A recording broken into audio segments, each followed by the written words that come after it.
Olá, galera do segundo ano, tudo bem com vocês? Então, nós vamos dar continuidade ao conteúdo de eletrostática, certo?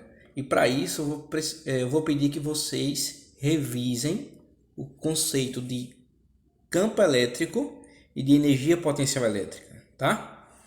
Então, hoje vamos falar do potencial elétrico e vamos definir o que é um potencial. É a grandeza que mede a energia potencial elétrica por unidade de carga em um determinado ponto do espaço, em que existe um campo elétrico, certo? Então eu posso determinar que o campo elétrico é a razão entre a energia potencial elétrica e a carga, certo? No SI, o potencial elétrico é medido em joules por coulomb, que é denominado de volt, certo? Ou seja, 1 volt é igual a 1 joule por coulomb. Ambos valem a mesma coisa. O potencial elétrico de uma carga putiforme, certo? Se eu quero determinar o potencial elétrico em um ponto P de apenas uma carga, eu preciso saber apenas o valor dessa carga, a distância e a constante eletrostática do meio, tá? Que no vácuo, K é igual a 9 vezes 10 a nona Newton vezes metro quadrado por coulomb quadrado. Ou seja, o potencial elétrico de uma carga, V, é igual a K vezes Q sobre R. Agora suponha o seguinte, o potencial elétrico pode ser positivo ou negativo. Ele depende do sinal da carga. Se a carga geradora for uma carga positiva, o potencial é positivo. Mas se a carga geradora for uma carga negativa, o potencial também é negativo, tá? Lembre-se disso. E suponha que eu queira calcular o potencial resultante de várias cargas. Então eu tenho uma carga 1 que dista R1 metros do ponto P. Uma carga 2 que dista R2 metros do ponto P. E assim sucessivamente. Qual é o potencial resultante no ponto P? Fácil. É só somar o potencial de cada carga. Então V é igual ao potencial da carga 1, V1, mais o potencial V2 e assim sucessivamente, tá? Não tem dificuldade nenhuma. Vejam só, no campo elétrico eu tenho dificuldade de calcular porque o campo elétrico é uma grandeza vetorial. Já o potencial elétrico não. O potencial elétrico é uma grandeza escalar, então a soma fica muito mais fácil. E se eu queira mover uma carga de um ponto A para um ponto B, onde no ponto A eu tenho um potencial VA e no ponto B eu tenho um potencial VB, né? Qual é a força geradora que vai mover essa carga? A gente sabe que é a força elétrica. Então, se eu tenho um deslocamento realizado por uma força, eu posso calcular o trabalho. E o trabalho da carga elétrica para mover esta carga do ponto A até o ponto B vai ser a diferença das energias potenciais do ponto A e B. Ou seja, o trabalho da força elétrica é igual a QVA menos QVB. Fazendo um fator comum, o trabalho da força elétrica é igual a QVA menos VB. VA menos VB é a diferença de potencial entre o ponto A e B, que nós vamos chamar de tensão entre A e B, ou seja, UAB. Ficando assim, trabalho da força elétrica igual a Q vezes UAB, tá? Onde trabalho é dado em joules, carga em coulombs e tensão em volts. Vamos falar um pouco também das superfícies equipotenciais. O que é uma superfície equipotencial? São superfícies em que os pontos apresentam o mesmo valor do potencial elétrico, né? Para isso, existem algumas propriedades. Para uma superfície ser equipotencial, as linhas de força de um campo elétrico sempre cortam as superfícies equipotenciais, ou seja, são perpendiculares. E ao longo de uma linha de força elétrica e no sentido dessa linha, o potencial elétrico decresce. Vocês vão entender isso melhor daqui a pouco. Vejam só, eu tenho uma linha de força em roxo e essa linha tem um sentido, tá? Então, se eu quero calcular os potenciais nessa linha, os potenciais vão ser perpendiculares a essa linha. E note que o potencial 1 está mais à esquerda que o potencial 2 no sentido dessa linha. Ou seja, o potencial 1 é maior que o potencial 2, que é maior que o potencial 3, de acordo com o sentido desta linha, tá? Então, no caso de um campo elétrico gerado por cargas pontiformes, tá? as linhas de força são concêntricas. Então,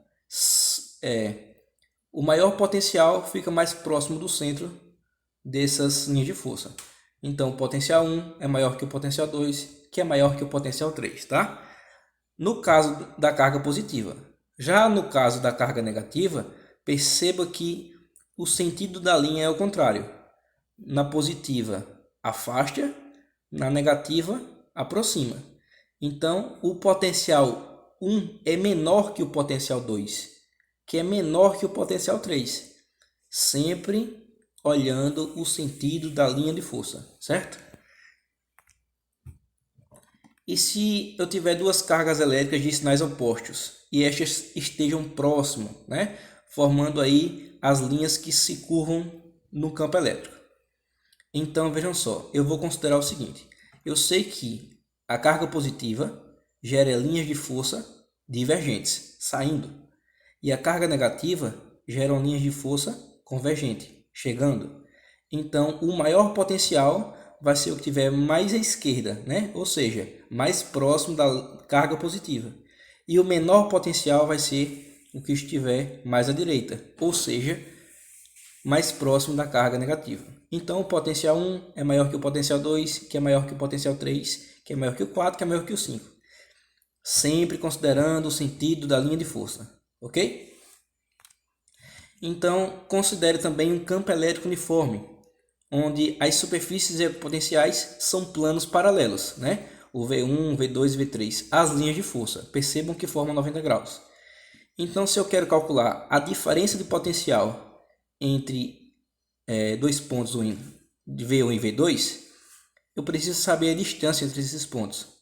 Então, o campo elétrico vezes a distância vai me dar U. E quem é U? A diferença de potencial, tá?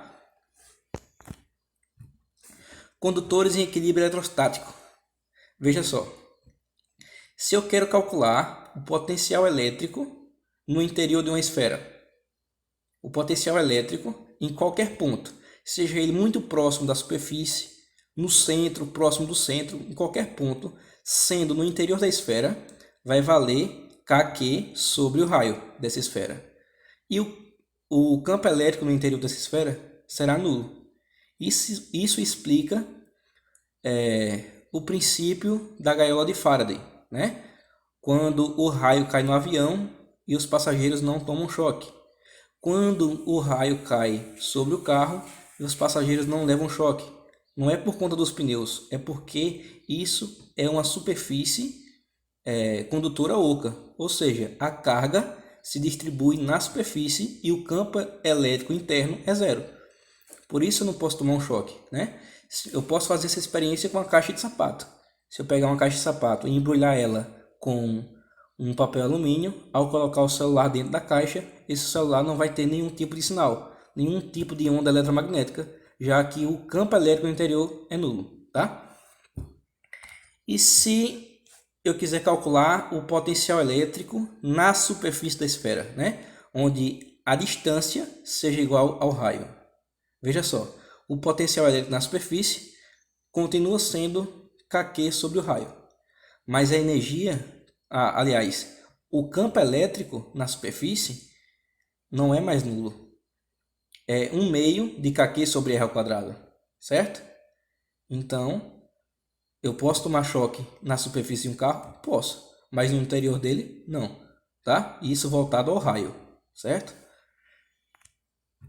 E quando eu quero um ponto no exterior da esfera? Quando a distância rzinho é maior que o raio rzão da esfera. Fácil, né? A gente já sabe calcular o campo elétrico, que é kq sobre r ao quadrado.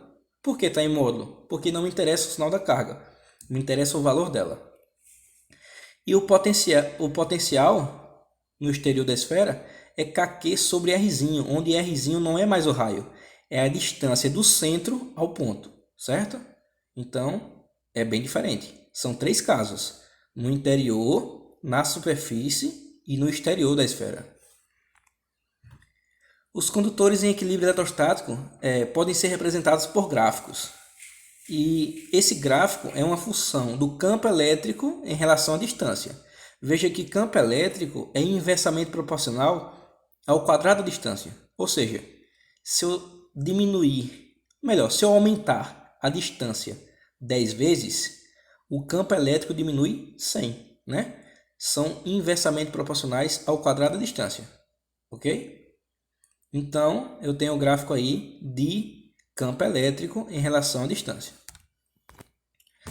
Os condutores em equilíbrio eletrostático dependem da sua forma. Se esse condutor for uniforme, o campo elétrico é nulo, correto. O potencial é uniforme, né? Ele, em qualquer distância tem o mesmo valor. Mas se esse condutor for pontiagudo, né? O que eu falo para você de poder das pontas. Quando eu pego, por exemplo, uma caneta e molho ela, coloco ela dentro da água, a água vai escoar pela ponta da caneta. A mesma coisa acontece com a carga. A carga escoa pela ponta dos objetos. Então, se eu tiver um objeto pontiagudo, a carga vai escoar pela ponta. Ou seja, isso significa que na ponta de um objeto a concentração de carga é maior. Então, com isso, eu consigo formar os para-raios, né? Que são pontas metálicas em altitudes, né? Em cima das casas, dos prédios, enfim. Se eu pegar um ferro pontiagudo, eu vou colocar uma carga maior, portanto, criando um campo elétrico maior, fazendo com que a atração entre a ponta seja maior do que a atração com um objeto uniforme. Então, vamos falar também sobre a rigidez dielétrica. A rigidez dielétrica é o seguinte: o maior campo elétrico que um isolante pode suportar sem que passe a conduzir eletricidade. Ou seja, o quão rígido é o ar? Digamos o seguinte: o ar ele suporta, não lembro bem o valor agora, mas é uma ordem de grandeza de 10 a quinta, né? Newton por Coulomb, um campo elétrico dessa ordem. Então, rigidez dielétrica é o maior valor que um material consegue suportar de um campo elétrico, sem que conduza eletricidade.